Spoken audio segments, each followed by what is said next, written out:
Howdy, everybody. Welcome to our Thursday live Self-Reliance Festival live stream. This is a good time when, if you've been wondering something, I don't know what, a question, you could totally ask it. And Tactical, if you are listening to this, please get your dog out of my house. She is barking. Anyway, because it always happens when I start the live stream. He walks out the door, puts his dog in my house, and then she starts barking. And she ends up on all the live streams. Anyway, so if you want to ask a question about Self-Reliance Festival or anything else, please put it in the comments in all caps, at least the first word or two so I can see it, because my eyes aren't what they used to be, guys. I just had to run out and get my glasses. So today we got Mama Sauce. Mama Sauce, say hello. Hello. And we've got Tag from Life Done Free. Tag, how's it going? Hey, it's going good. Just doing my thing, Are you ready for the festival? I am. I'm actually excited about going. It was I had a really good time last time I was down there. Yeah, I did too. I think that was the first time I wasn't completely panicked for the whole event. That's the last one. Just to be blunt. Yeah. And so I had a good time at the last one. You had a good time at the last one. You started telling me some stuff about what happened after you left the last Self-Reliance Festival. Yeah. And I was like, man, we got to get him on and talk about that. So let's start there. So you went to Self-Reliance Festival. What were you expecting? Was it what you expected? Yeah, it was different. My a little bit different than what I expected.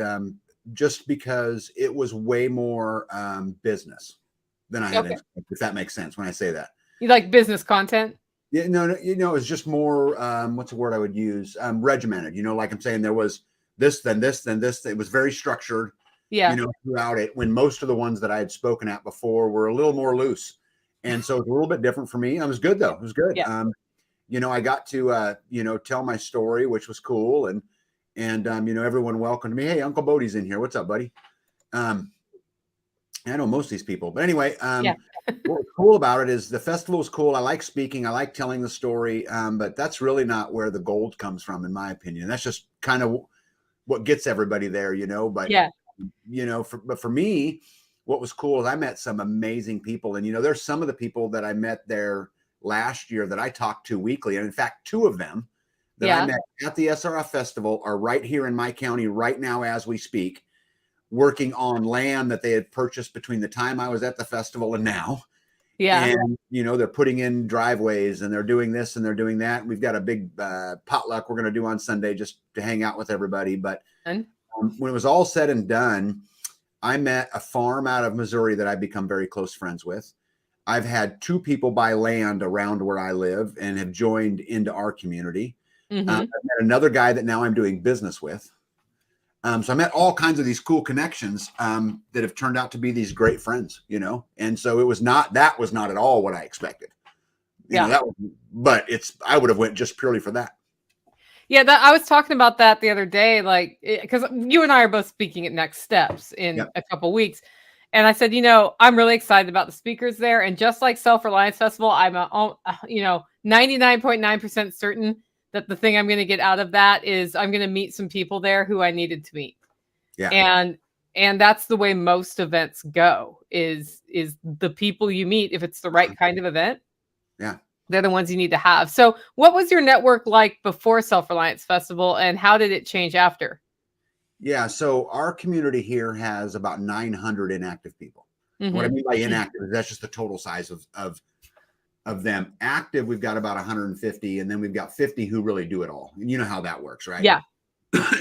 And so, we added a few families to that, which was great. But I'll tell you something that's interesting is, there's a lady right here in the chat who she didn't come into my community or anything like that. They live a state away, but I mean, I talk to her weekly about what projects they've got going on. So I think to answer your question, what grew for me, we gained a few families, which was great, and active families, people who are going to be active in everything we do. But the other thing, I gained some relationship, Dog Creek Farm. There's another one right there. Yeah. Hello, Dog Creek Farm. Yeah. So I met Dog Creek at the Self-Reliance Festival, and he's got a fascinating story. You want to get someone on to talk about going from, being bankrupt and to a free man? That's a good story. All right. And he'd be a good one to talk to. But anyway, I've just met all of these friends that now I get to talk to all the time and have taken me to weird places, which is pretty cool. So my community was basically impacted by a handful of families, but the network, the like-minded network, was impacted huge. Yeah. Porterhouse and Teal. There's another one. Yeah. He's Eric. going to be back. You know Yeah, that, good right? guy. Yeah, I do. I do know that. We got the cat visitor. Yeah, him and I are going to hang out some. That's awesome. Well, do you want to bring Dog Creek? Do you want to come on out of curiosity? Because I have the power. Yeah. Yeah. He's a great story. Yeah, Dog Creek. Just let me know. I'll throw a link, and other guys who see the link, it's for Dog Creek. Yep. There's another one, LJC, which is down in your comments. I met at the Self-Reliance Festival and talk to you all the time. Yeah. Great people. Just absolutely great people. Did you meet them at your booth or just out and about? How did you get? Did they come up to you after you talked? How'd that all go down? All different. I didn't have a booth there, but you know, it was just walking around. People walk up to me and say, "Hey, Tag, I got a question for you," or whatever. You know, and I'm not a shy guy, so you know, just started chit chatting, and then next thing you know, I'm talking to them all the time, and you know, what's crazy about it is like, I'll give you an example. Porterhouse and Teal. There are some things he does on his farm that we've now incorporated in our farm that make our farm better. I mean, he's taken away from me, but he's impacted my community just being him, you know? Sweet. Dog Creek says, I'm bringing my son this year, but do you want to jump on the live? That's the question, Dog Creek.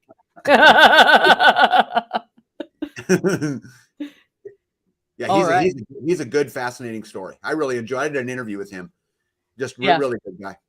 Yeah, well, Porterhouse is like, he's exploded. I mean, it's not, he's basically exploded his following on YouTube after that. He went home, got serious about posting consistently, and I don't know. And he grew by more than 10,000 followers. Yeah. Which I thought was pretty cool to watch. Yeah, he told me, "Thanks for inspiring me, Tag." And I told him, "Dude, you're the one doing the inspiring. You know, what do you think me for, you know?" Yeah.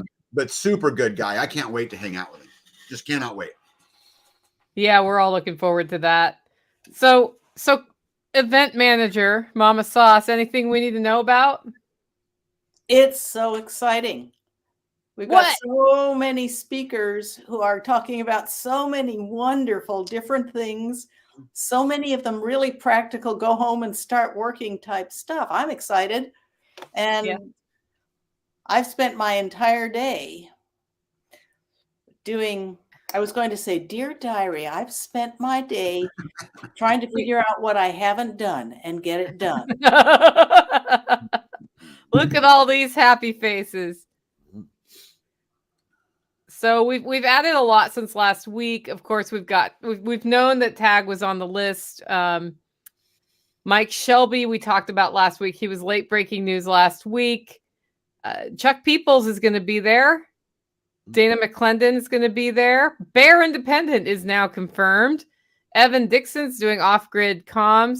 Jason Routbart, Distilling for Fuel. And guys, some of these people haven't gotten their headshots in. I was like, just get them on the site. So Solar on the Cheap from Sean Mills, and he and Tag have some crossover, but they've worked out who's talking about what. Bruce DeVries is talking about charcoal and biochar. Brian and Susan are talking about ham radio for regional communications. So I think they're doing the high frequency stuff. Angela and Garen Allard. You know who that is, right, Tag? Grumpy. Oh, yes. Grumpy Acres. They're doing a presentation on food preservation methods. I'm very happy. I didn't know that. Yeah. Donald, I knew they were going to put up a booth, but I did not know they were speaking. That's pretty cool. Who do you know if it's Garen or Angela? Which one's speaking? I don't know which one's speaking, but Angela is the one who's been emailing me. So could be Angela, could be Garen, could be in both.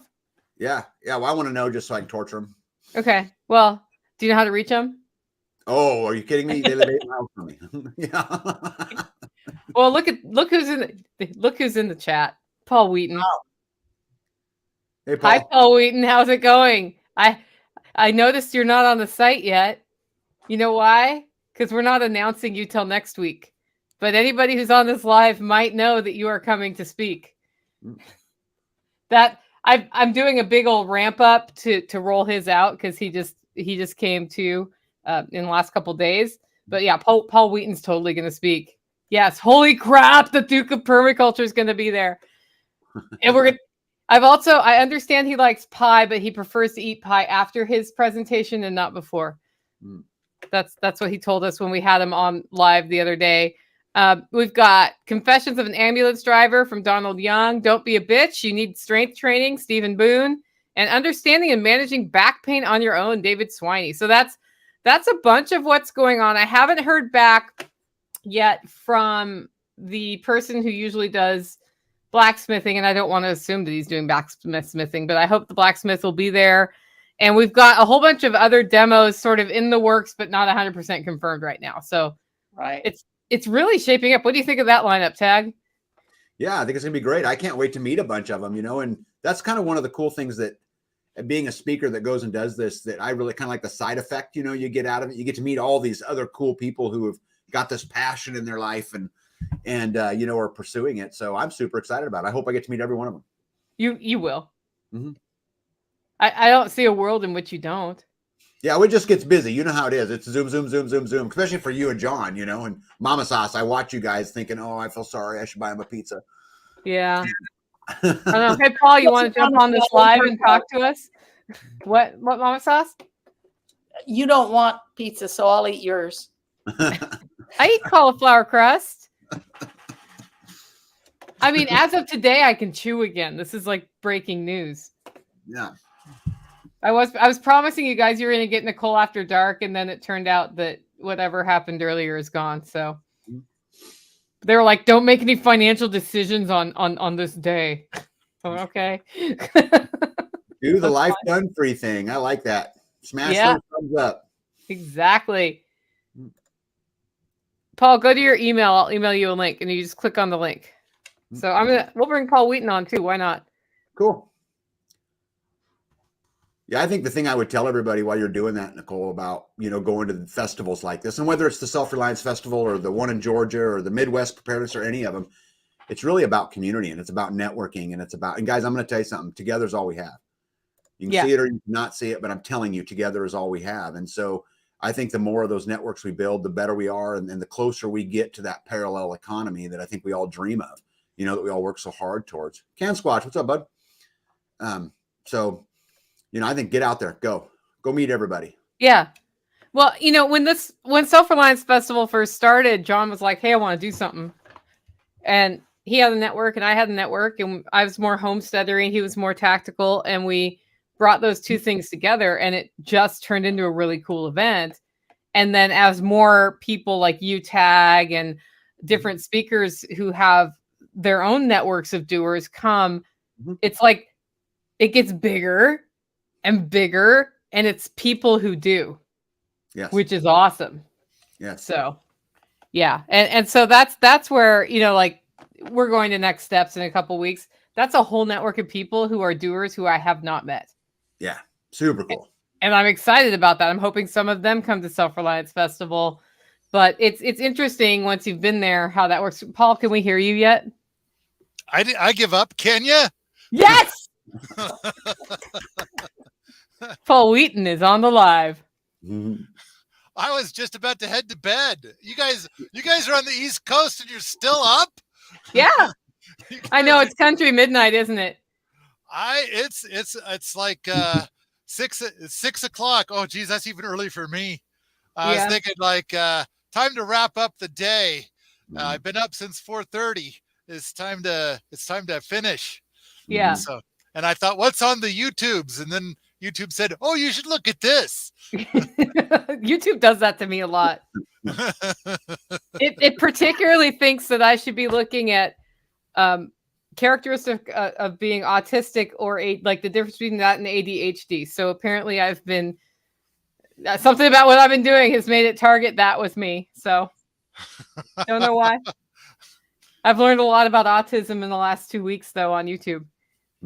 Because it's not like, I'm like, well, actually I am interested in that. I will watch that. It worked. YouTube wins. So Paul, we're not going to announce anything about you coming to Self-Reliance Festival, but tell us what you're going to talk about while you're there. Well, so I'm going to reveal things that maybe I shouldn't reveal. And you asked my peeps for me to talk about natural building. Yes. And so and then I said, well, I guess what we're going to talk about is the greenhouse wafati, the wafatis, and probably the berm shed, stuff like that. Because you said 45 minutes, and it's like, oh wow, getting all this to fit in the 45 minutes, that'll be a squeeze. And then I said that if you agree to fly out one of my assistants, I'll do a second presentation, and that one would be on rocket cooktops, the rocket kiln, rocket hot water, and probably rocket mass heaters. Oh, and the Lorena. I think that the Lorena is amazing. So that's the rocket thing where the pot is lowered into a hole where there's a rocket engine below it, and the flames hit the pot directly, and they so it's like when you're trying to get water to boil for canning, that can take an hour. But we took a full pot of water, because usually you only need like half a pot of water or so, maybe even less than half a pot. But we took a full pot. We got a full pot of water boiling in 15 minutes. And so what would it be, like 7 minutes for the normal amount for canning? So, but the thing is that you put the pot in the hole, and it blasts the flame onto the bottom of the pot, and it heats from the sides of the pot. Mm-hmm. And so but it's an outdoor kitchen. It's an outdoor kitchen thing. It can only be an outdoor kitchen thing. But basically, but you should be canning outside anyway in the summer, because otherwise you will heat up your house.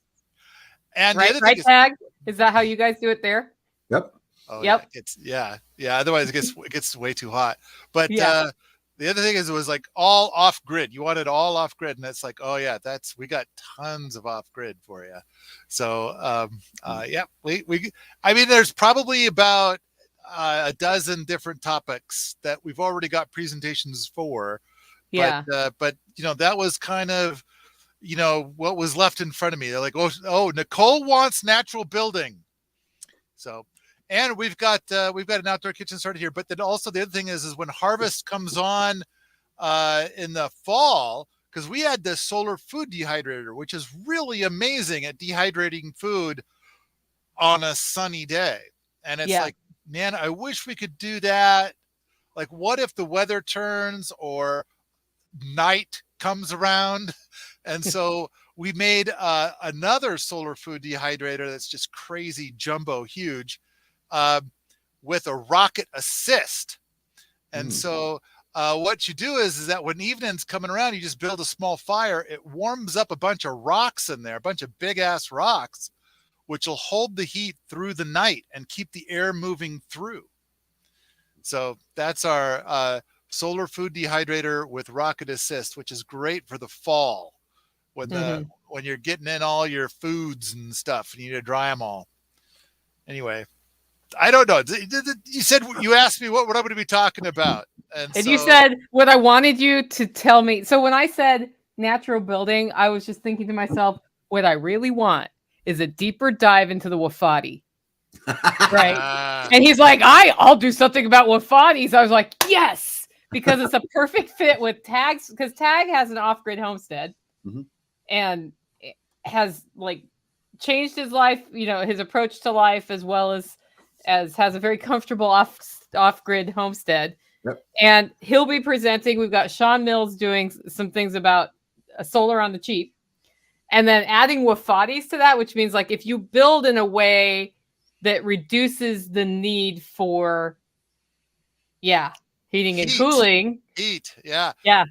I had a presentation that I gave at a preparedness conference a couple of months ago about the truly passive greenhouse, which is a Wofati greenhouse. Yeah.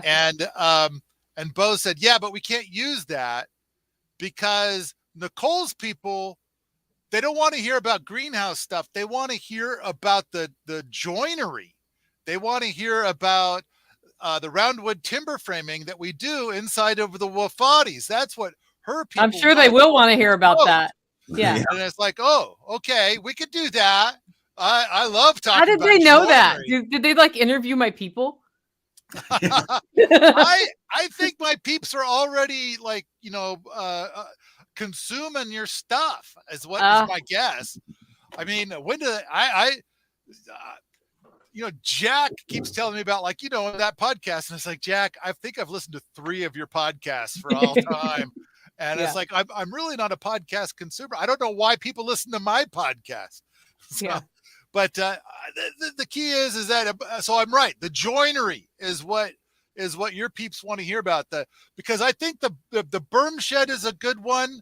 And then I think that, boy, we really, for the roundwood timber framing, we really knocked it out of the park with the greenhouse, with the Wofati greenhouse. And we really kind of we've got a movie about the greenhouse, and we go into a lot of detail about the joinery in that movie. Yeah. Yeah, and that'll be cool. They'll be really interested in that. Okay. So here's the deal, guys. We are live streaming on 4 YouTube channels right now. And so I saw a comment like, I know who Tag is, but who are these other people? And it occurred to me, depending on which channel you come here from, you may not know who we are. So I'm Nicole Sauce from the Living Free in Tennessee podcast. And I work with a fellow named John Willis from Special Operations Equipment to put on a festival twice a year. It's called the Self-Reliance Festival. We do this in Camden, Tennessee. It's about an hour from Nashville. And if you want to know more about the Self-Reliance Festival, it's selfreliancefestival.com. And Tag is going to be speaking there. And Paul Wheaton is going to be speaking there. And if you want to learn about knitting, you can totally hit up Mama Sauce for that. I'll be speaking there as well about smart homesteading. So that's sort of the context for tonight's discussion. And Tag came on to explain last time he was there. He made so many good relationships that his network changed in his immediate area, which was cool. And then Paul was in the comments. So I was like, well, Paul should hop on, because I'm not going to announce that he's speaking at Self-Reliance Festival till next week. But now the cat's out of the bag. That's okay. So that's who I am. Tag, tell everybody who you are, and we'll let everybody just do a one-line, whatever. Yeah, I'm Tag from the YouTube channel Life Done Free. I'm also the founder of freesteading.com, which is a social media platform designed to connect homesteaders and people together. I'm an off-grid homesteader in Northeast Kansas, and my channel really focuses mostly on freedom and how to starve the beast and how to take our freedoms back. And I got hooked up with Nicole from the last Self-Reliance Festival when I spoke down there, and they graciously asked me to come back and speak. And so I think that's why I'm here. Yep. Okay. Paul Wheaton. Who's Paul Wheaton? Duke, a permaculture. Okay, go ahead. so hey, and look, I got this was from Sepp Holzer. It says the Duke. I don't know if you can see it or not. Yeah. Yeah. I can kind of see it's dark a little bit. I feel pretty proud of that. Sepp Holzer having given that to me. But all right. I'm in Montana. And I have produced more than a dozen movies about off-grid stuff. And I have written 2 books that are fancy and printed and things like that. And they sell very well, I am told. And I've got a few more books. In fact, the book I get asked about the most is actually a book I never formally published, but I released a draft, like, I don't know, 3 or 4 years ago, and I never did finish it. But it's like, people are bonkers about that. Oh, hey, Mom, now you know why I'm friends with this guy. Okay, keep going. And then there's the permaculture playing cards. Those are cool. So rocket mass heater stuff. And I host a bunch of events. We've got the free BB20 event coming up in April. And then it's our summer events of the permaculture design course for scientists and engineers. And then is the permaculture technology jamboree. And then the skip event. And then in the fall, I'll be hosting the rocket mass heater jamboree. And then we are gearing up to do a new Kickstarter, hopefully in about 4 weeks. And it'll be we're calling it the Low Tech Movie, but basically it's a movie of last year's Permaculture Technology Jamboree. Let's see, you're asking me, who am I? Oh, I've got this huge website, Permies.com. It's got, we looked it up the other day. It's like 300,000 registered users. It's gets 1.8 million visitors per month and 25 million page views per month. And wasn't it you, Nicole, that said it's the last forum on the internet? So it's a forum that works. Like, you go and you ask a question and people answer you, and they don't like pile on and tell you you're a terrible person for asking the question or a stupid person for asking that question, or then give you a bunch of wrong answers. you usually just get a helpful answer that is based in some semblance of experience with the topic. So for me, this is a big deal because, like, if you go onto the Backyard Chicken forum and ask, like, hey, my chicken's looking a little ratty and I'm worried about her, and you're going to get, like, that chicken has every disease known to mankind. It's been attacked by animals. And maybe somewhere there, somebody might mention that chickens molt. Maybe. Which, when your chicken's looking ratty, what's the first thing you think? Yeah, molting. Molting. Wait, no, feathers all over the yard. The chicken looks ratty. I stopped getting eggs. It's molting. Yeah. I think that a lot. Yeah, there used to be stuff like that on Permies, and we just deleted it. And then if we have to delete somebody's post so often, we just ban them. It's just less work. And then so now, after all of these years of this process, we've got people that have been on there 10 or 15 years that are just lovely. And then the people that were grumpy, we locked them out. And so every once in a while we'll get a grumpy person, but hey, it turns out that our delete button is still working. Tag, do you find that you have to do a lot of any maintenance in your community to keep kind of the positive momentum going? Oh yeah. I mean, there's, humans are humans. And because they're humans, they're flawed. We're all flawed, right? And so you got some of that going on. But luckily for me, my community, specifically on YouTube, is we're pretty tight knit, and then I know tons of them, and so they kind of police themselves a lot. I've had several of them tell someone else to knock it off, and I didn't have to do anything. So which is pretty cool. But I don't get a lot of it. We get a little. Yeah. What about it freesteading? I haven't seen any of that on freesteading. Not really. When we set out to do that, I asked everybody, hey, if you guys want this free platform and you want me to keep it free, you have to help me police it. Yeah. And if you help me police it, I'll keep it free forever. And I won't, that's just the way it will be. But so we haven't had a lot. I've kicked one person off of freesteading in its entire life. Wow. One. A thing happened. I bet I've banned 20,000 spammers. Yeah. And I bet I've banned more than 20 people for like just being hostile. Yeah. And so, but there's a lot of traffic, and then it's like, help me police it. Then you'll get people who come and they say, like, I am helping you police it. I'm beating this shit out of these people over here that need a good beating. And you're like, no. So I don't know. It's different people have different ideas of what that means. What's necessary, right? Yeah. There was one guy that I met. He was a permaculture leader, and he kept calling this one guy stupid. And so I would delete it, and then he'd be really upset with me that I deleted it. And he's like, how is this person going to learn that they're stupid if I don't publicly shame them in this way? And so I finally got tired of having this debate with the guy, and I just locked him out. Yeah. It's not your job to show them that. They will realize it over time on their own. Or it could be just a different value set. And it turned out the person that they were shaming, I thought was a pretty decent person. Yeah. The person doing the shaming was just not a great person.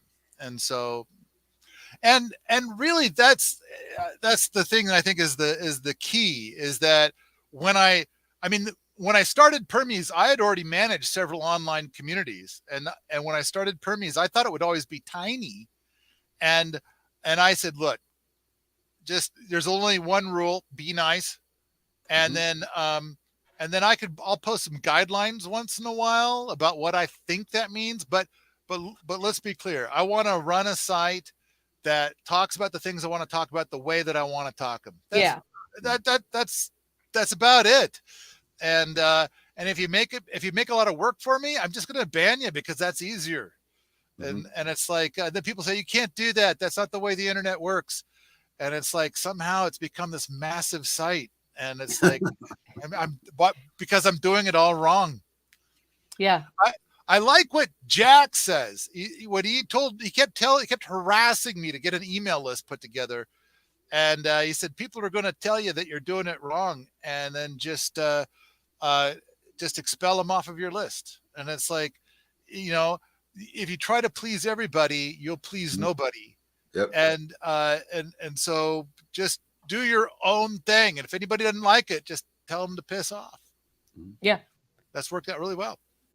Yeah. Well, I think here's my experience with groups, just from a facilitating standpoint and networking, is some people naturally become people other people look up to in the network. They're leaders.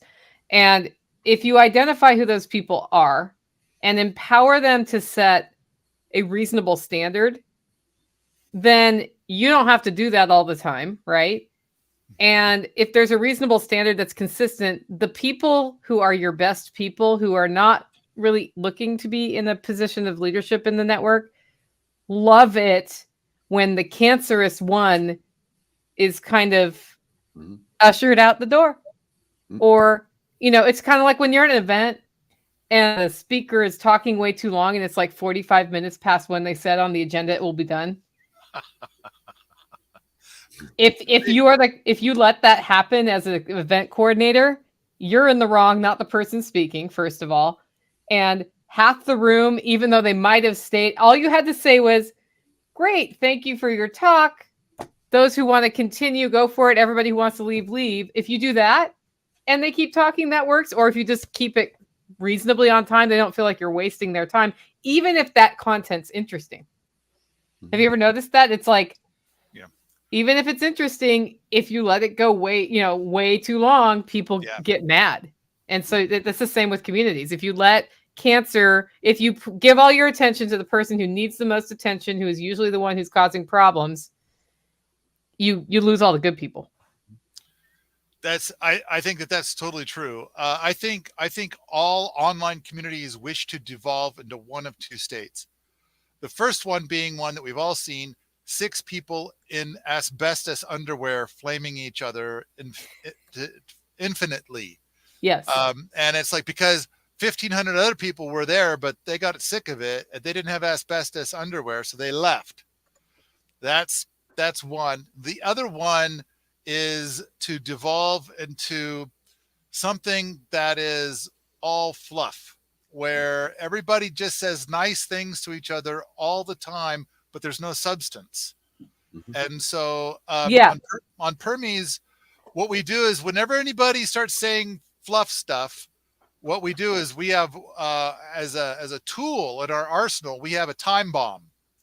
We set that to 4 days. So for 4 days later, that post disappears. So that way, when you go and you find a thread that's 6 months old, it's very content rich and short and to the point, and everybody's being lovely and stuff like that. We took out the stuff that requires asbestos underwear, and we took out the fluff. I mean, I think it's great when somebody says, "You're awesome. Thank you so much. That was beautiful. You're a beautiful person. And I love everything that you do." And then all these very lovely, kind, beautiful things. We allow that to stay up for 4 days. And then poof, it's gone. And so for all the people participating right then, they got all that love and happiness and charm, and then it disappeared for the people who come later, who are looking for grit. They want, does this have the answer that I'm looking for? And so we made it easier for them to find what they're looking for. Yeah. So Paul, TAG started a social network called freestudying.com with a group of people. I don't know. It's probably not all you, TAG, right? Is it you and a couple other people? Yeah, it's me and one other guy that started it, and I've got 2 others that help me. Yeah. So, and their idea was that the censorship on Facebook, I think, was the motivator, and other places, is terrible. When you, like, as a homesteader, you can't even on Facebook say, "Hey, I have a St. Croix ram for sale." It's illegal to sell animals on Facebook. So they'll pull that. Yeah. Wow. Yeah. So, and I called Snow White devil dust, and that got me put in jail. Just because it was hate speech. It was hate speech. So they started freestudy.com, which is a pretty cool developing network based in the concept of allowing freedom of speech. And yet, TAG, you don't have a lot of flaming or abuse either. So how did you set the standard there for that? Yeah. So as long as people aren't talking about hate, like I would, like the stupid guy, I would have shut that down in seconds, right? Because who made him the god of stupid?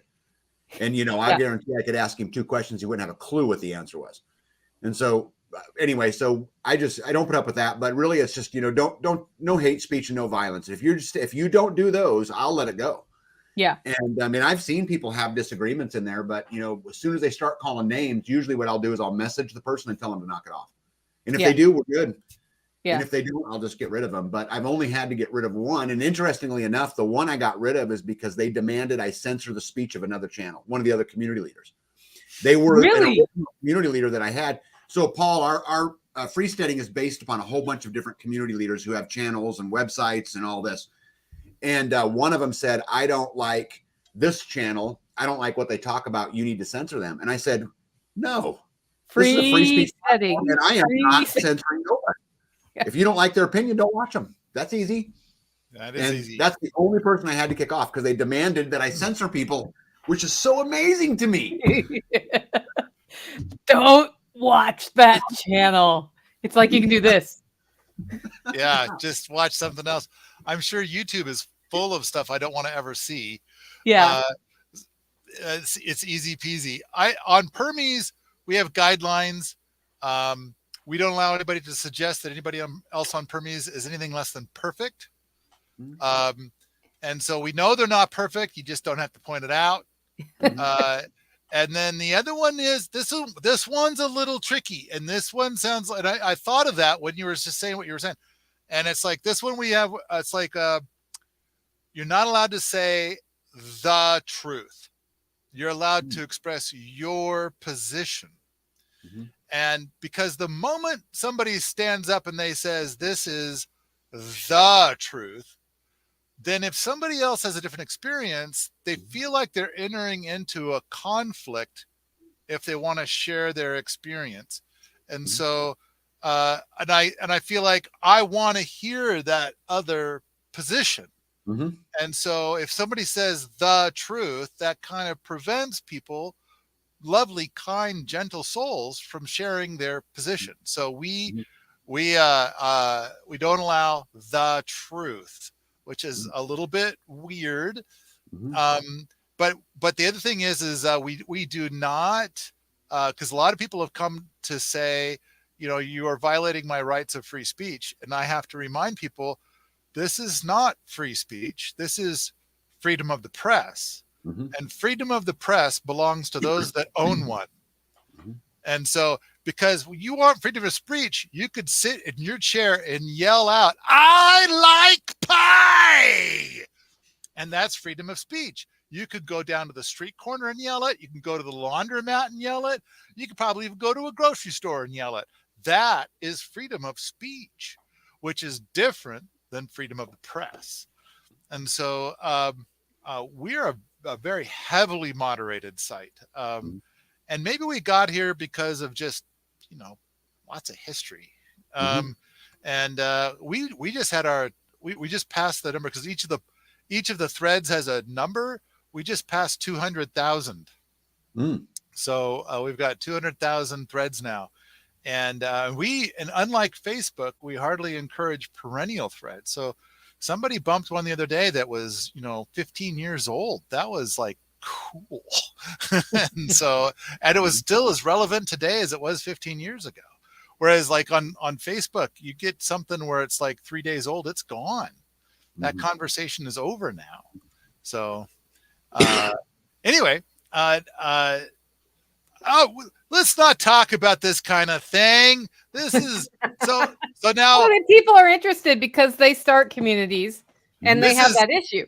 But yes, this is Mama Sauce. It's Mama Sauce. Is this your mom, Nicole? Yes. Okay. That is actually my mom. I feel like the Brady Bunch on this. Yeah. So Mama Sauce is why the festival looks so organized when you get there. Mama Sauce and a number of other people now. But yes. Good people. Now, I heard that you had about 500 people there last year. Yes. And then, so you think you're going to do more this year? I expect 500 at this one unless we explode, which you never know until the last minute on that one. But I expect to see 500, and we'll see. If everybody from Permies.com grabs a ticket, then we'll have more than 500, and I will order more porta potties. This might be the time to talk about early birds and deadlines for. Oh yeah, so we do. So tickets right now are $75. Early bird pricing that expires February 22nd. So if you want to come, grab your ticket. It is not refundable, but it is transferable up until a week before the festival.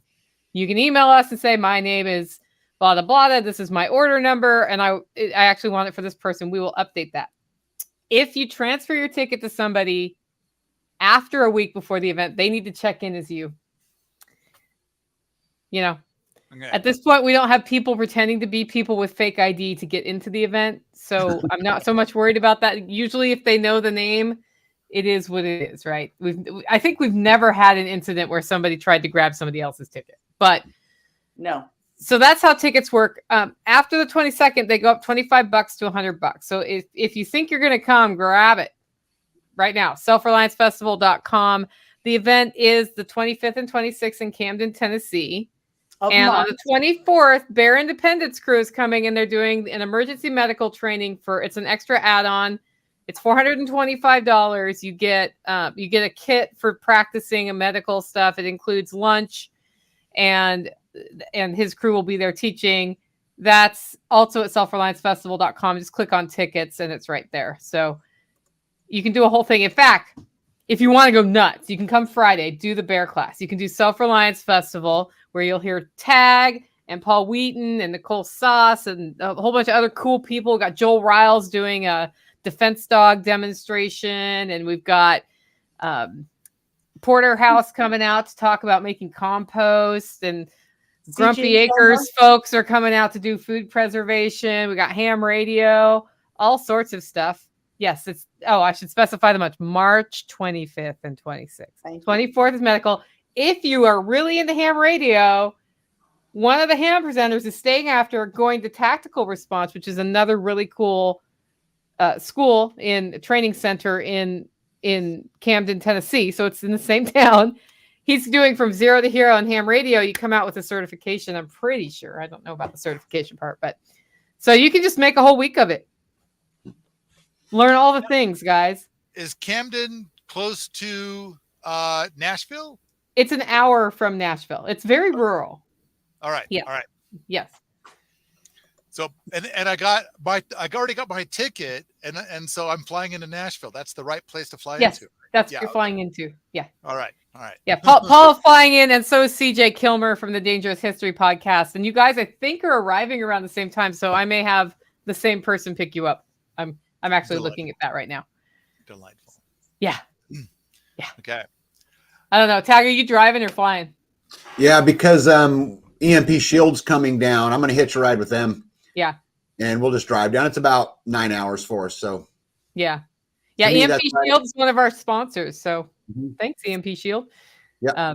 9 hours is about a break even for me, because by the time I get to the airport from where I live, take a plane, it's about a wash for time. So we'll just drive this time. But Georgia, I'm flying. Yeah. Georgia, I'm driving. So if you need me to bring anything, ship it here, because I'm driving down. Now, for the event, are there tables, or is it all classes? Tables as in, so here's how it's set up. We have what we call the circus tent, and those are where presentations that don't require slides are. And I'll talk to your crew about that on sort of offline. There's another space that we call the garage, and it has a slide projector. It's a little bit smaller, so fewer people fit in there to watch it. And then some people do things that are more appropriate to demonstrations, like the blacksmith. We don't put the blacksmith, we don't have him drag his forge up on stage and like do all that, right? So when he's there, or we have distilling for fuel, I know will be there. So he shows you how to distill for fuel. In front of the building, and that goes on throughout the weekend. And there are usually a bunch of other sort of demonstrations you can see. And then we have vendors that link the circus tent to the garage. There's a food truck that comes, and then it's at a commercial sewing facility. So inside the factory, there are also tables. So there's vendors inside, there's vendors outside, all sorts of people showing things, selling things. It's actually that part's fun, I think. And, yes. And so now when I'm presenting, where are you thinking I'm going to be presenting? I'm thinking I want you in the circus tent if possible. So I will talk to your people about that. Yeah. So that means no slides, right? Can you do without slides? I can do it without slides. The big dry erase board. But that topic's going to be tough without slides. Well, we'll see. It's going to be like lots of pictures and stuff.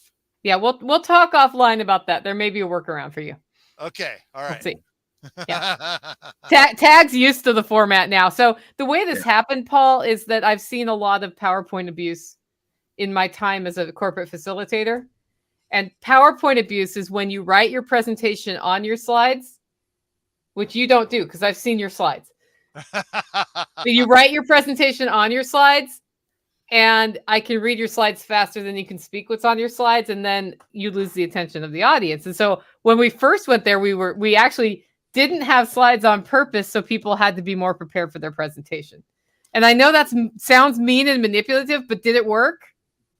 Yep. It totally worked. And so now, we have a better handle on who's ready to speak in a group like that. And so we put a big giant screen in last time so that there could be presentations and slides, because some topics just lend themselves to that better, Well, I think a Wofati is hard to wrap your head around. Unless you see a picture of a Wofati. Some pictures, some drawings, and then the greenhouse Wofati. We did so many things. Now, how cold does it get in Camden, Tennessee? Boy, so Tennessee is an interesting state where sometimes the cold pushes down and sometimes the warm pushes up. So in March, it could be in the 20s to 40s, but it's probably not going to be. It's probably going to be in the 50s to 70s. But it could be that one time in that one March where it was 80. So we'll know we have a better idea of the shape of the weather close to it. The sewing factory has, climate control. So if people need to get out of the elements, they can. It is the Self-Reliance Festival, so you could wear layers. I know you can handle the cold if it's cold.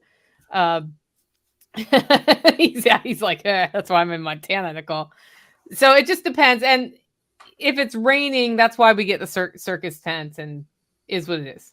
Well, weather happens. So with the greenhouse that we have, the truly passive greenhouse, there's no fans in it of any kind. Yeah. Then we managed to keep the temperature inside above freezing all winter, even though it was 12 below outside. That's why I was asking, does it get to 12 below? So we actually got a little colder this year, but the coldest we've ever had in the last 9 winters has been 26 below. But most of our winters get just barely below zero or doesn't get below zero most of the time. Yeah. So, but anyway, last winter we got to 12 below, and we didn't, and nothing in the thing is that all the trickery that we did with the design of this Wofati greenhouse to do that, I would have a really hard time conveying that with interpretive dance. Ooh, ooh, okay. Ooh, I mean, I kind of want to see you do it with interpretive dance, like get people from the audience. Me too. That's my vote. Yeah. People will be riveted by that. So, the slides help. The slides help a lot. And I do read my slides from time to time because they help me to remember what is it I'm supposed to talk about right here. So in the circus tent, the speaker has a computer they can look at if they want. Okay. Because that's what Jack does. He has because Jack presents from slides, but not in the abusive way, which I explained. And he's like, Nicole, if I don't have slides up there, you're not going to like what happens next. And I was like, okay, well, put them on this computer. So, there's a few options for that, Paul. I'll talk to your assistants about that. Okay. Because the other, there's ways around. But I'm not sure people are going to fit in the garage when you speak. If we put you in the garage is my problem. Okay. All right. So, Yes. Yeah. And I hope we can, bring at least 100 extra people there. Yeah. Bring 200. Let's go for gold. I'll see what I can do. I've Okay. never been to Tennessee before, so I'm not sure how many of my peeps are out there. Maybe in the chatty chat, then people who are familiar with me can sound off, and I can. You have an idea? Something like that. I don't know. But then again, Yeah. I just showed up here on a whim. I don't know if my peeps know this is going on or not. So, but I know that like you'll formally announce me, and then it'll be on there, and then we'll put it out on our mailing list. Yeah. And we'll reach a few people there. Yes, that'll be awesome. Yeah. Yeah, Letty's telling you to bring all the people. Tag and fam. Hi, Chris. Hey, Chris, what's up? Cool. Well, Tag, any other thoughts? Yeah, no, I'm excited about going down there. And I think, for everybody listening, the reason you go to these things is for community and to learn. I mean, Paul, I don't know you personally, but I am super looking forward to learning from you, bud. I really am. I live off grid. I mean, I live it every day. And, but you never stop learning in this world, especially in the homesteading world. There's always something new. So I'm excited about being down there, and I'm excited about going, and I'm, going to be fun. Are you in a cold place, Tag? I live in Northeast Kansas. So we had one day this year that was minus 41. Oh man. Now, that makes my face hurt just thinking about it. Now, if you're off grid, you're definitely heating with wood, right? I mean, yeah. So I have different heating sources. I have wood, obviously. I have a 5,000 square foot home off grid. Okay. So I have a big house, and so I have 4 fireplaces in it. I can also heat with propane in an emergency, although we don't do it very often, but I can. So yeah, it's primarily just wood. Actually, on a wood cook stove in my wife's kitchen, the one she cooks on primarily is what we use. As far as to heat on, but the truth is, we get a month of bad weather here. The rest of it's just like today was 45 degrees. It's fine. I worked outside a whole big chunk of the day, so it wasn't a big deal. But yeah, I'm certainly looking forward to learning from you, bud. And this is coming from someone who lives it every day. I'm as off grid as I come. So no, the witchcraft that is the Wofati, I'm trying to figure out if that applies or how that applies in Tennessee, because we have things to build in the holler. Yeah. Well, and what I hope to be able to do is to eventually build a Wofati where, like, if you were to pay the builders to build it, that it would be the first ever home that you could build that is natural building, that where the cost of building the home would be less than conventional. So like a lot of people are keen on straw bale, but that's going to cost you about 30% more. And if you want to build a cob homes are so inexpensive if you build it yourself and take forever. But you're going to hire folk out to build it for you, you should expect to pay at least double. Yeah. And so those kinds of things. So so with the Wofati, I'm hoping that we can optimize it to the point that it'll be the first ever home that costs less to build than conventional. And as a bonus, the annualized thermal inertia, where it'll basically use the heat from the summer to heat it through the winter. And the flip side of it is, for those warmer climates, that the cool from the winter will be in a way carried through to the summer.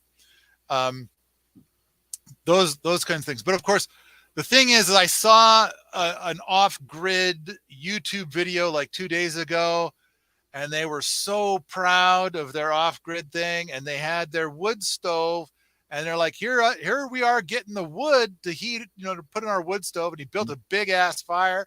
And then it's like, okay, now here I am cleaning the chimney, and I'm just kind of going, oh.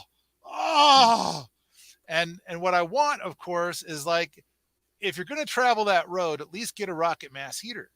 And so I actually ended up contacting the guy and saying rocket mass heater. And then he started talking about insurance. And I had to say, like, no.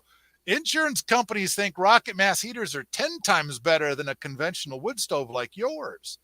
And so they've learned. They love them. I mean, the reason why an insurance company doesn't like a wood stove has to do with the dead bodies from when you get a chimney fire, which is why you're up there cleaning it.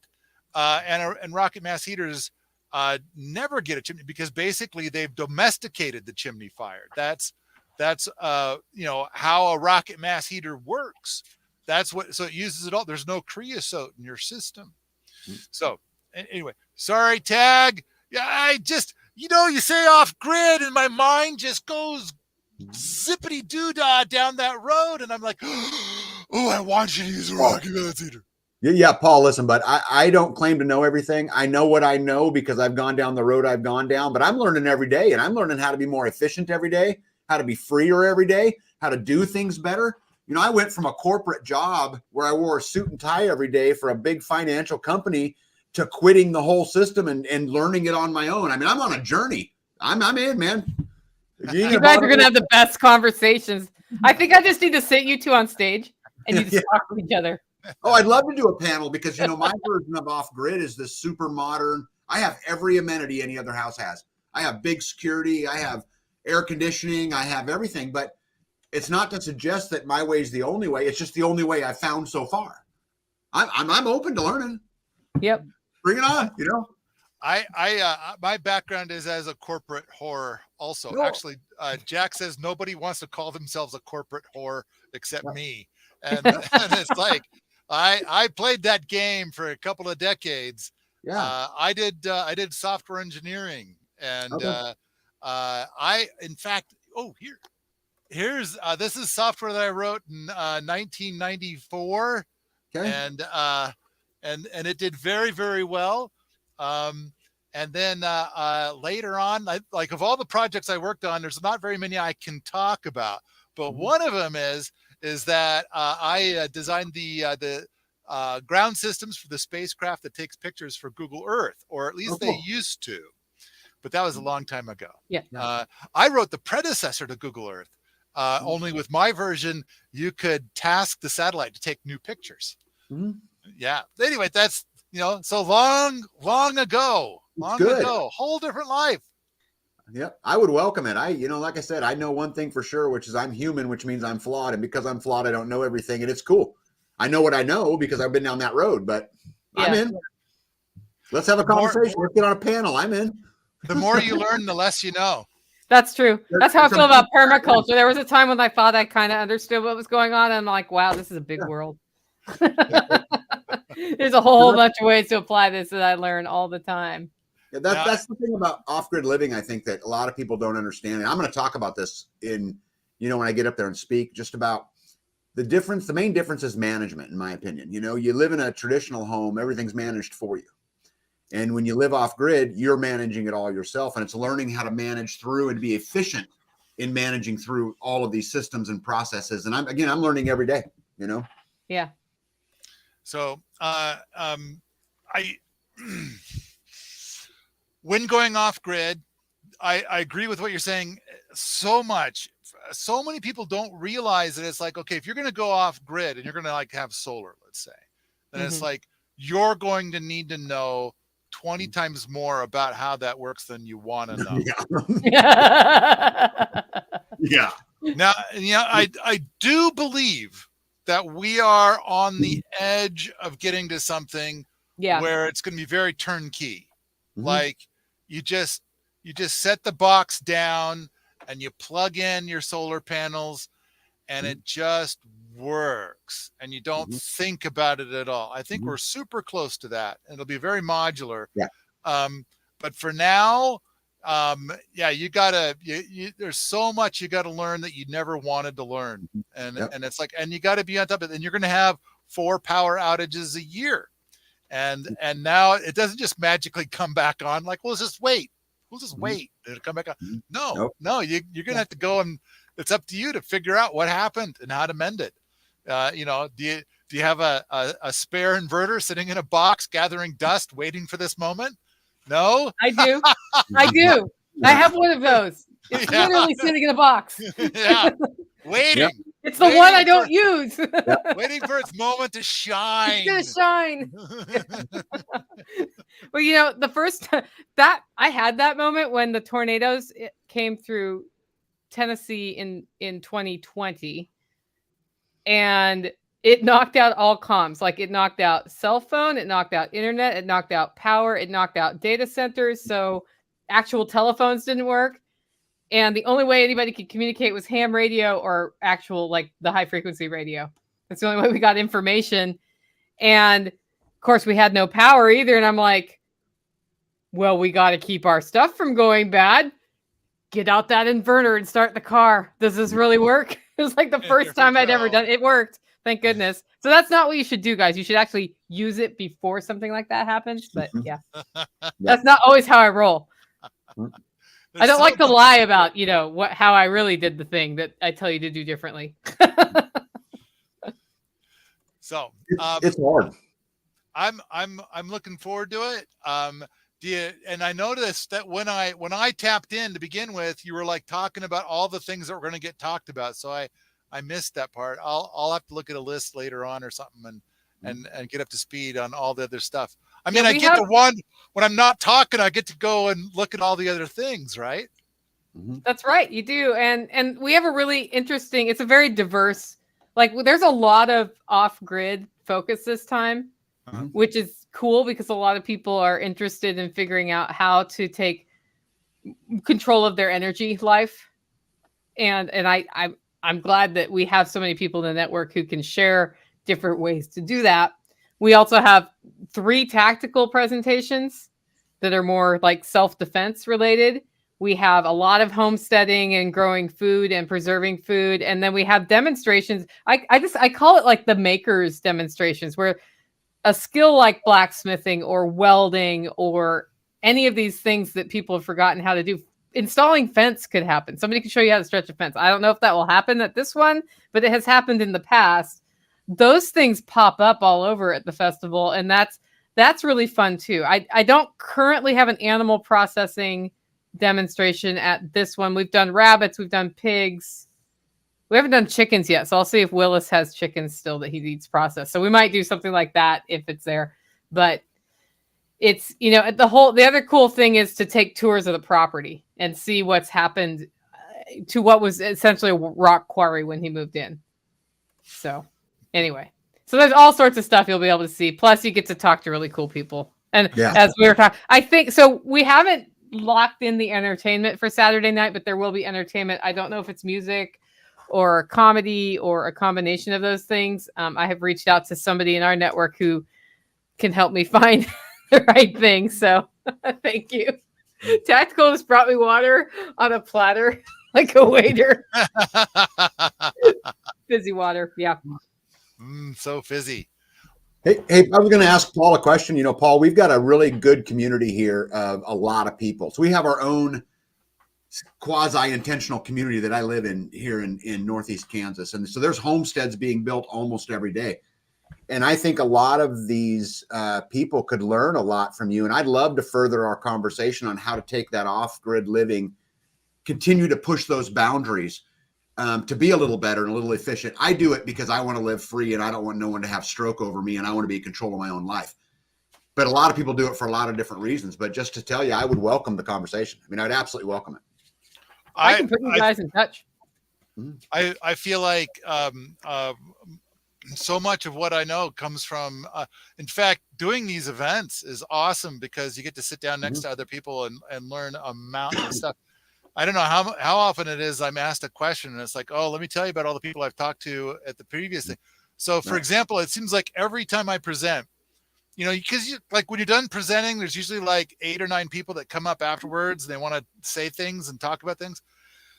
But every time I present, there's somebody where it's like, okay, I got to tell you about where I'm at, and here's the problem I'm struggling with, and do you have any suggestions? And so and this comes down to, like, in my Permaculture Thorns book, which is the one that's not published yet, formally anyway. But there's a draft out there you can totally read. And a lot of people do. And it's like, I don't recommend it really. It's not finished, but apparently there's enough stuff there that people are getting traction. But there's three kinds of people that live in the country. And they're pretty much three evenly sized groups. Group one is people who live in the country, and it's delightful. Their neighbors are great. The government leaves them alone. Everything is peachy. Or at the very least, they'll say that's the case.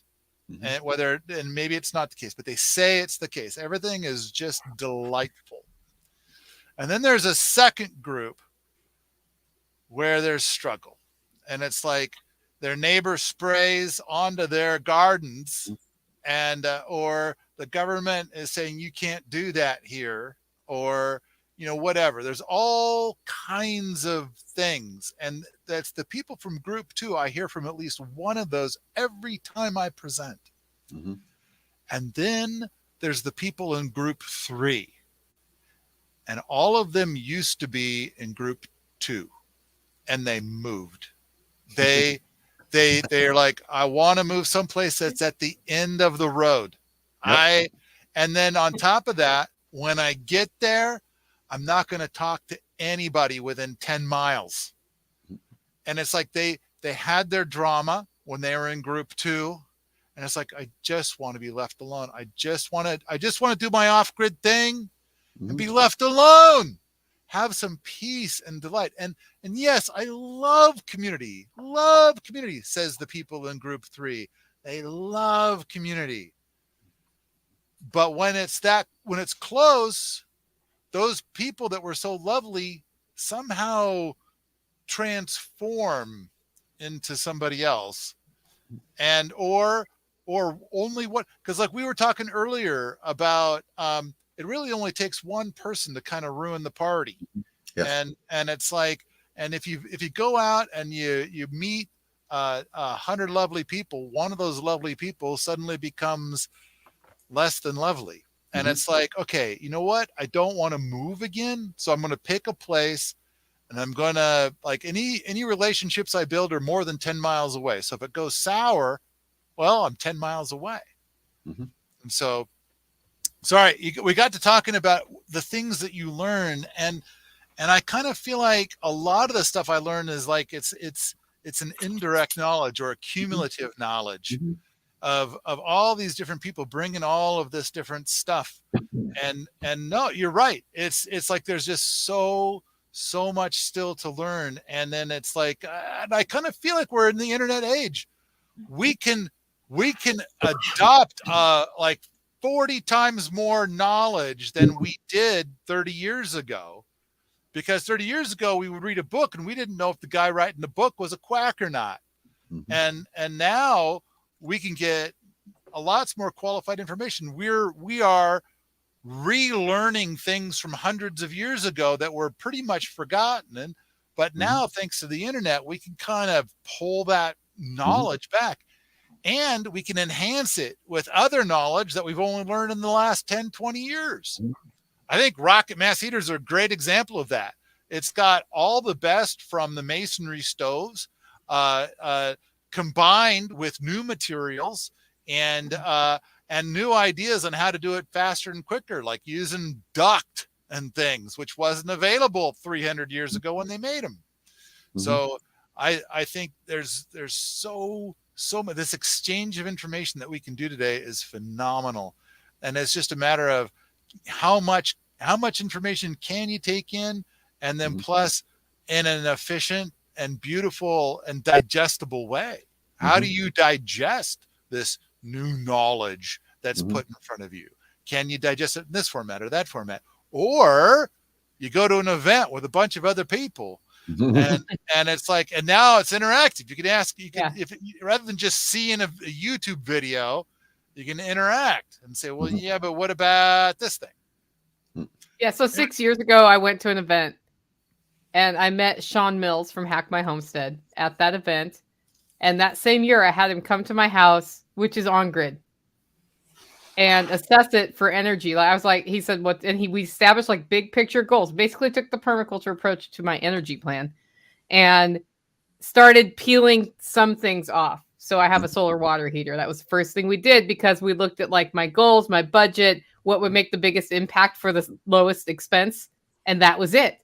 It paid for itself in 2 years just by using the sun to heat water on my roof.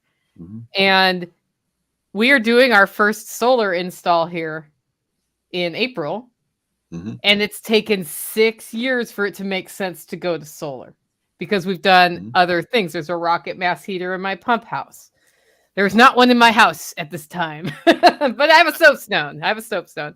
But we've done a lot of different things. I've changed how the water, which is at the bottom of the hill, feeds my house so it can gravity feed to the house. So if I'm out of power, I can still wash my hands. And I think it's really cool that I just met him at an event, gave a presentation. He came up and talked to me. He was the first person that had a logical approach to how, like, if you're interested in off-grid things, what makes sense? How do you make the decision about what makes sense and where do you put your money versus not? A. And B, I had looked at panels, I had looked at batteries, and I have wired a house on traditional power, and I could not figure out how to make that other stuff work exactly with the things that I had. And he, in about 5 minutes, just explained it clearly. And I was like, oh, why didn't anybody ever say that? And it was just because he spoke my language and other people speak another language, apparently. So yeah, I love coming to events. Justin from 30 Days Reviews, he should be adminning this entire thing or facilitating this. He's been, Justin, you're doing a great job. Yeah. Now, yeah. Okay, so you got a soapstone heater right now. A soapstone stove, yeah. Okay, and that cut my wood use from what it was to about 1/10 of what it was when I did it, because I had a very inefficient cast iron boxwood stove heating this house before. Wow, so you're heating your home with 1/10 the wood with the soapstone stove. Yeah. All right. Yeah. And a rocket mass heater would reduce that more based on what I've seen with the other one. I need to rebuild the one I built wrong, but it worked until it didn't. Okay. That's a different story for a different time. Okay. All right. The thing I was getting at is like, now it's 100% of your heat, right? Yes. Okay. I think it would be of great value for you to carefully measure how much wood you use and like what's your kind of like your indoor temperatures with that. So like you could say, all right, if it's 1/10, maybe you were going through 12 cord a year before, and now it's like a little over 1. I go through about 1, a little under 1. A little under 1 cord a year right now. Yeah. Okay. Yeah, I've gone through. God, I wish. Yeah, I know, but okay, so I'm not as cold as you are, Tag, at all. So like I haven't had a fire in 2 days here. And it's 68 degrees in my house. And it's at that temperature where, because I like it a little warmer than 68 degrees. But if I light a fire right now, it will be 90 in here. So, or maybe 85. And that's not what I'm going for. So I put my flannel on and I realized that it is what it is, because what my house is south facing. When the sun hits it again, it'll raise the temperature in the house just from the sun. So nice. Yeah. But yeah, so I have a weird situation. So part of my thing, Paul, that I'll talk to you about this probably when we're in person, is I've always thought rocket mass heater in my house when I do the big remodel that's on the someday list. But I feel like I need to pair it with something that will heat it quickly and for a short period of time, because of how our weather will go from 20 degrees for 3 days and then 70 and then 30 and then 60 and then 15 and those big switches go on for 4 or 5 weeks on either side of the season. Here's what we've kind of learned with ours. Yeah. Is that like sometimes you might have a dozen people over for dinner, and then the house just gets hot from having all those people there, right? Yeah. You're opening up windows because it's too warm inside. Yeah. And so what we do is we'll have a dozen people over, and it doesn't get hot, and Mhm. and instead that mass is absorbing the extra heat. Mhm. So what you're saying is that the temperatures will just bounce up and down and up and down all over the place, and our rocket mass heater with no fire in it whatsoever Oh, will, I mean, regulates that. it regulates that. Yeah, Yeah. interesting. Yeah, because I do know my house, once it's warm, and once it's cold because it's all stone. Mhm. Okay. So it has, like it has this is 12 inches thick right here. That's my south facing wall. Okay. And that, like, if it's cold in here, I know it's going to be a few hours before it starts feeling warm in the house once that stove gets lit, because that's all radiating cold right back at me until it's warm. So Okay. it's an interesting thing. It seems like that wall would help to regulate the temperature in the house to kind of smooth it out. It probably does smooth it out. I know it was originally designed for passive solar. I just didn't know that when I bought the house, because it was very, very, very trashed when I got it. Okay. So I found later that there used to be a greenhouse right over there, but what I had was broken glass. A lot of broken glass. So anyway, cool guys, let's go once around the horn, because we're a little over an hour here, and some of us have realized it's country midnight. So I don't know. Tell people how to follow you, whatever you want to say. Let's start with you, Paul. Permies.com is kind of like the central hub of about 15 different websites. I think there's lots of, if you just go to Permies.com, there's lots of direction from there. We give away a lot of free stuff, like that thing where if you get this free thing, then you can sign up for our emails, or if you sign up for our emails, you get this free thing. But the most recent one, somebody made some plans that were really nice for rocket mass heater plans. But we've got jumping off points for all of our products and the forums and, the community, stuff like that. Podcasts, YouTube channel, it's all there. Cool. And 30 Days of Reviews has got our back on that with links in the comments. Yeah. Thank you for that, Justin. Oh, I just got my silver play button from YouTube just like a couple days ago. Congratulations. Yeah. Lonnie, do you want to say anything about Self-Reliance Festival, or did we put you to sleep? I'm not asleep, but we all know it's selfreliancefestival.com. Hit the tickets button. Yeah. Tag, what do you got for us? Yeah, you can find me at Life Done Free on YouTube, and then freesteading.com as far as the social media platform goes. But most importantly, you can find me at the Self-Reliance Festival, right? That's right. Selfreliancefestival.com, March Yeah, 25th and 26th. I look forward to seeing everybody. Paul, thank you for your advice tonight. I appreciated it, and I look forward to learning more from you, bud. Yeah, cool. I look forward to learning more from you too. Yep. And this is Tag's station here. It's at Life Done Free, in case you want to try to catch up with him. Guys, I'm Nicole Sauce from Living Free in Tennessee, and I am also transmitting on John Willis's channel, Special Operations Equipment, with permission, just because it's, this festival is an effort of both of our networks. We're hoping to see you there. And I saw one question before we go. Did we cover volunteering for SRF? I don't know, but send me an email, Nicole, Nicole, at livingfreeintennessee.com, or go to selfreliancefestival.com and fill out the contact form. Those will come to us as well. Let us know you're interested in volunteering, and we'll filter you into the volunteer network. And that's my YouTube channel, because Justin's got my back. This is the Special Operations Equipment YouTube channel. Guys, thanks so much for being on the broadcast tonight. Of course.